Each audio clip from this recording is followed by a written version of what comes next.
എല്ലാവർക്കും നമസ്കാരം. ഞാനിന്ന് നിങ്ങൾക്ക് ഏറെ ഉപകാരപ്പെടുന്ന ഒരു വീഡിയോയുമായാണ് വന്നിരിക്കുന്നത്. എന്താണെന്ന് വെച്ചാൽ നമ്മളിപ്പോൾ ഈ ഒരു കാലഘട്ടത്തിൽ ഒരു പ്രത്യേക രീതിയിലാണ് നമ്മുടെ ജീവിതമൊക്കെ മുന്നോട്ട് പോകുന്നത്. ഒരു അസുഖം വന്നാൽ ഡോക്ടറുടെ അടുത്ത് പോകാൻ പോലും പേടിക്കുന്നൊരു കാലം. ഈ കൊറോണ വൈറസ് വന്നപ്പോൾ ഒരു ഗുണമായിട്ട് ഞാൻ കണ്ടിരിക്കുന്നത് എന്താണെന്ന് വെച്ചാൽ നമ്മളെപ്പോഴും ചെറിയ ചെറിയ അസുഖങ്ങളുടെ പേരിലൊക്കെ ഹോസ്പിറ്റലിലേക്ക് ഓടുകയായിരുന്നു പതിവ്. ഇപ്പോൾ നമ്മുടെ മുറ്റത്തുള്ള നാട്ടുമരുന്നുകളൊക്കെ നമ്മൾ വീണ്ടും ഉപയോഗിക്കാൻ തുടങ്ങിയിട്ടുണ്ട്. അസുഖം വന്നിട്ട് ചികിത്സിക്കുന്നതിനേക്കാൾ എത്രയോ നല്ലതല്ലേ നമ്മുടെ ഇമ്മ്യൂണിറ്റി പവർ ഒന്ന് വർദ്ധിപ്പിക്കുന്നത്. അതുകൊണ്ട് നമ്മൾ ഇന്ന് അത്തരത്തിലുള്ളൊരു ഡ്രിങ്കാണ് ഉണ്ടാക്കിയെടുക്കുന്നത്. ഇതിൽ കുറേ സാധനങ്ങളൊക്കെ നമ്മൾ ചുക്കുകാപ്പി ഉണ്ടാക്കാൻ ഉപയോഗിക്കാറുണ്ട്. അതല്ലാതെ വേറെയും ചില സാധനങ്ങളൊക്കെ ഞാൻ ഇതിലേക്ക് ചേർക്കുന്നുണ്ട്. എല്ലാവരും ഈ വീഡിയോ ഒന്ന് സ്കിപ്പ് ചെയ്യാതെ കാണുക.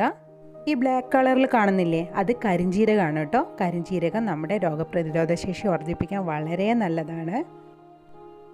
കുരുമുളകിൻ്റെ തിരി പോലെ കാണുന്നില്ലേ, അതാണ് തിപ്പലി കേട്ടോ. അതിന് കുറച്ച് എരിവുണ്ടാവും. ഏകദേശം കുരുമുളകിൻ്റെ ഒക്കെ ഒരു ടേസ്റ്റാണ്. ആയുർവേദ ഷോപ്പുകളിലൊക്കെ വാങ്ങാൻ കിട്ടും. ഞാൻ 2 വലിയ കഷ്ണം കറാമ്പട്ടി എടുത്തിട്ടുണ്ട്. അത് ഔഷധ ഗുണമൊന്നും നോക്കിയിട്ടല്ല, ഒരു ഫ്ലേവറിന് വേണ്ടിയിട്ട് എടുത്തതാണ്. 2 അണി ശർക്കരയാണ് എടുത്തിരിക്കുന്നത്. വേറെ മധുരമൊന്നും നമ്മൾ ചേർക്കുന്നില്ല. കുറച്ച് കുരുമുളക് എടുത്തിട്ടുണ്ട്. ഉലുവ വളരെ കുറച്ച് എടുത്തിട്ടുള്ളൂ, അധികമായാൽ കയ്പ്പ് വരും.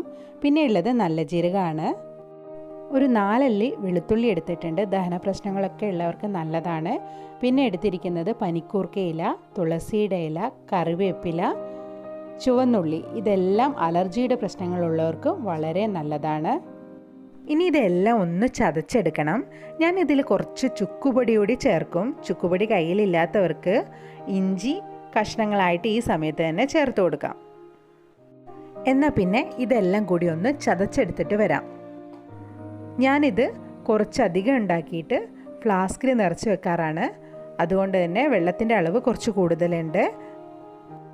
ഇനി ഇതിലേക്ക് 1 സ്പൂൺ ചുക്കുപൊടിയും 1 സ്പൂൺ മഞ്ഞൾപ്പൊടിയും ചേർത്ത് കൊടുക്കാം. നേരത്തെ നമ്മൾ മാറ്റി വെച്ചിരിക്കുന്ന 2 അണി ശർക്കരയുണ്ട്, അതുകൂടി ഈ സമയത്ത് ഇതിലേക്ക് ഇട്ട് കൊടുത്തിട്ട് നന്നായിട്ടൊന്ന് തിളപ്പിച്ചെടുക്കാം. നമ്മൾ ഇതിലേക്ക് ഒട്ടും കാപ്പിപ്പൊടി ചേർത്ത് കൊടുത്തിട്ടില്ലല്ലോ, എന്നാലും നല്ല കാപ്പിയുടെ നിറത്തിൽ തന്നെ നമുക്കിത് കിട്ടിയിട്ടുണ്ട്.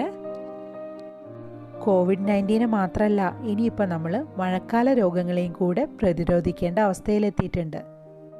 ഇത് ശരിക്കും യൂസ്ഫുൾ ആയതുകൊണ്ട് തന്നെയാണ് കേട്ടോ ഞാൻ നിങ്ങൾക്ക് വേണ്ടിയിട്ട് ഈ വീഡിയോ അപ്ലോഡ് ചെയ്യുന്നത്. അതുകൊണ്ട് എല്ലാവരും ഒന്ന് ട്രൈ ചെയ്ത് നോക്കണേ. മാത്രമല്ല, ഈ ചാനൽ ഇതുവരെ സബ്സ്ക്രൈബ് ചെയ്തിട്ടില്ലെങ്കിൽ ഒന്ന് സബ്സ്ക്രൈബ് ചെയ്തിട്ട് താഴെയുള്ള ബെൽ ബട്ടൺ കൂടി ഒന്ന് അമർത്തിയാൽ ഇനിയും ഞാൻ അപ്ലോഡ് ചെയ്യുന്ന വീഡിയോസൊക്കെ നിങ്ങൾക്ക് ഉടനടി നോട്ടിഫിക്കേഷനായിട്ട് ലഭിക്കും. അപ്പോൾ പിന്നെ നല്ലൊരു വീഡിയോയുമായി നമുക്ക് വീണ്ടും കാണാം. അതുവരെ ബൈ.